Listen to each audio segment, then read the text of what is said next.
Hello everyone. अब हम बात कर रहे हैं कि इकोनॉमिक्स जो है वो साइंस है या आर्ट्स है। ठीक है, तो पहले बात करें economic is science and arts. First of all what is the meaning of science? Science क्या चीज होती है? आप 10th तक पढ़ते हुए आए हैं, साइंस क्या चीज है? साइंस इसका मतलब क्या है? वो एक सिस्टमेटिक बॉडी है ऑफ नॉलेज, मतलब जहां पर आप सिस्टमेटिक तरीके से किसी भी चीज की स्टडी करते हैं। Okay, it means systematic body of knowledge. ठीक है, सेकंड में बात करूं relations between cause and effect. जब भी हम साइंस की बात करते हैं तो कुछ ना कुछ वहां कारण होते हैं और उसके कुछ परिणाम होते हैं। जैसे आपने देखा होगा किसी कंटेंट के अंदर कुछ चीज मिलाने से कुछ चीज बन जाती है, तो वो क्या है?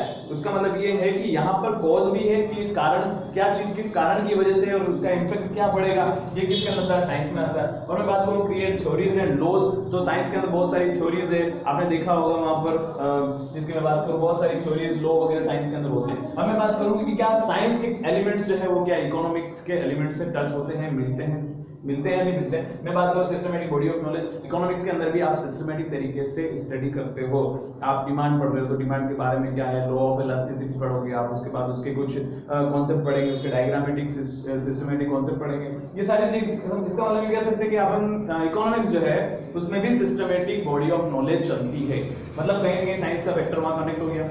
फिर मैं बात करूं relations between cause and effect. Cause and effect की बात करूं तो मैंने बोला जैसे प्राइस और डिमांड की बात कर रहा हूं, तो प्राइस के कारण या प्राइस के कॉज की वजह से क्या डिमांड के ऊपर क्या इफेक्ट पड़ रहा है, उसके ऊपर क्या इफेक्ट पड़ रहा है। बहुत सारी थ्योरीज ऐसी है जहां पर अपन बात करते हैं कि कॉज की वजह से इफेक्ट भी आ रहा है, तो ये भी कहीं ना कहीं साइंस के साथ कनेक्ट हो रहा है। फिर मैं बात करूं यहाँ पर क्रिएट थ्योरीज एंड लॉज, जैसे कि साइंस के अंदर बहुत सारी थ्योरीज होती है। ठीक है, उसी तरीके से इकोनॉमिक्स में बहुत सारी थ्योरीज, जैसे मैं बात करूं law of demand, law of supply, ठीक है, लॉ ऑफ प्रोडक्शंस की बात करें अपन तो बहुत सारे लॉज आप पढ़ेंगे आगे, जब अपन आगे चैप्टर्स पढ़ेंगे तो कहीं ना कहीं ये तीनों ही कॉन्सेप्ट जो एक बेसिक साइंस को बना रहे हैं उसके अंदर इकोनॉमिक्स के अंदर भी यही चीजें कहीं ना कहीं कनेक्ट होती है। इसका मतलब अपन कह सकते हैं कि बिल्कुल इकोनॉमिक्स जो एक तरीके की साइंस के रूप में भी आप कही जा सकती है, विज्ञान भी कहा जा सकता है।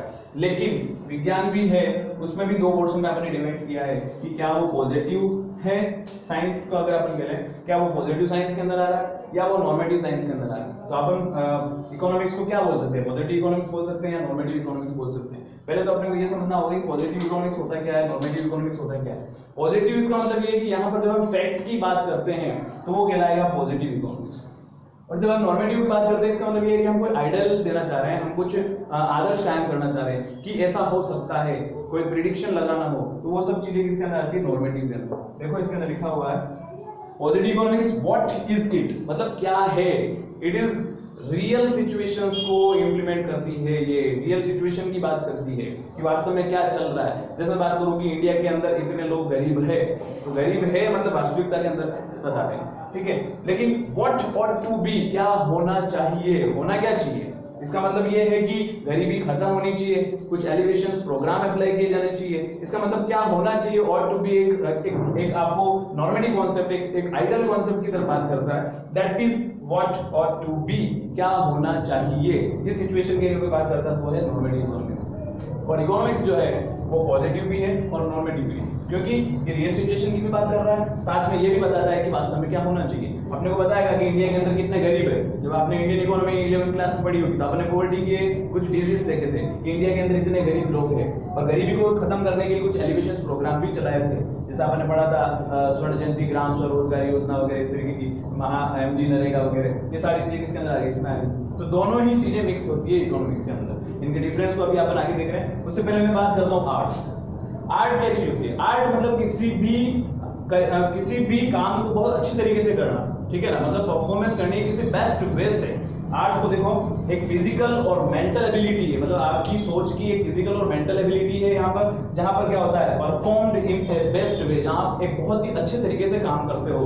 तो क्या आर्ट के कॉन्सेप्ट भी इकोनॉमिक्स से मिलते हैं क्या? बिल्कुल। जब अपन बात करते हैं, जैसे मैं बात करूं प्रॉब्लम ऑफ चॉइस, इससे पहले आपने पढ़ा था प्रॉब्लम ऑफ चॉइस, मतलब आपको बहुत सारी डिफिकल्टीज में से किसी एक डिफिकल्टीज को कंप्लीट करना है। जैसे मेरे पास पैसा बहुत ज्यादा है, ठीक है, उसके बाद मैं सोचता हूँ कि मेरे को इस पैसे से कौन सी अपनी नीड को कंप्लीट करना है, तो मेरे सामने प्रॉब्लम ऑफ चॉइस क्रिएट हो रही है। उसमें से मेरे को सेलेक्ट करना है कि वास्तव में अपने पैसे को खर्च करके कौन सी चीज को खरीद करके मैं अपनी नीड को सेटिस्फाई करूँ। तो ये किसकी बात हो रही है? एक अच्छे तरीके से आप काम कर रहे हो, दैट इज आर्ट्स, ठीक है। उसी तरीके से मैं बात करूं making economics, law of demand पढ़ रहा है, लॉ ऑफ सप्लाई पढ़ रही है, ठीक है, प्रोडक्शंस पढ़ रहे हो आप, तो ये सारे लॉज जो है वो कैसे बनेंगे? लॉज जो है बिना सिस्टमेटिक स्टडी किए हुए एक बेस्ट वे से काम किए हुए नहीं बनता है। उस तरीके से मैक्सिमम सेटिस्फेक्शन भी अगर आपको चाहिए, कंज्यूमर को मैक्सिमम सेटिस्फेक्शन चाहिए होता है, तो वो भी कहाँ से आता है? आर्ट्स की वजह से ही, एक अच्छे तरीके से काम करने से। और कहीं ना कहीं अपन कह सकते हैं इकोनॉमिक्स जो है वो साइंस भी है और आर्ट्स भी है, क्योंकि दोनों के एलिमेंट्स उसके अंदर टच हुए हैं। अब मैं बात करता हूँ कि दोनों के बीच में डिफरेंस की, पॉजिटिव इकोनॉमिक्स और नॉर्मेटिव इकोनॉमिक्स। जैसे मैंने बताया था यहाँ पे क्या आएगा मीनिंग, तो यहाँ स्टडी किसकी होती है? Deals with what is it, वास्तव में क्या है, और व्हाट ऑट टू बी, क्या होना चाहिए। तो दोनों के बीच में पहला डिफरेंस हो गया। सेकंड में बात करूँ सजेस्टिव, ये तो एक रियल सिचुएशन को बता रहा है, इसका मतलब ये आपको कोई सजेशन प्रोवाइड नहीं करा, ठीक है, नॉट सजेस्टिव। लेकिन ये सजेस्टिव नेचर है, या आपको आइडिया प्रोवाइड करता है कि क्या होना चाहिए क्या नहीं होना चाहिए, तो एक आपको आइडिया प्रोवाइड करता है, इसका मतलब आप कह सकते हैं it is suggestive in nature. फिर हम बात करेंगे एग्जांपल लेकर के कि इंडिया की प्राइसेस रेगुलरली इंक्रीज हो रही है, तो किसके अंदर आएगा? इसके अंदर रेगुलरली इंक्रीज हो रही है, आप देख लो पेट्रोल की प्राइसेस रेगुलरली बढ़ रही है, लेकिन कैसे उन प्राइसेस को कंट्रोल किया जाए, how to be control the prices of petrol, तो ये कैसे होगा?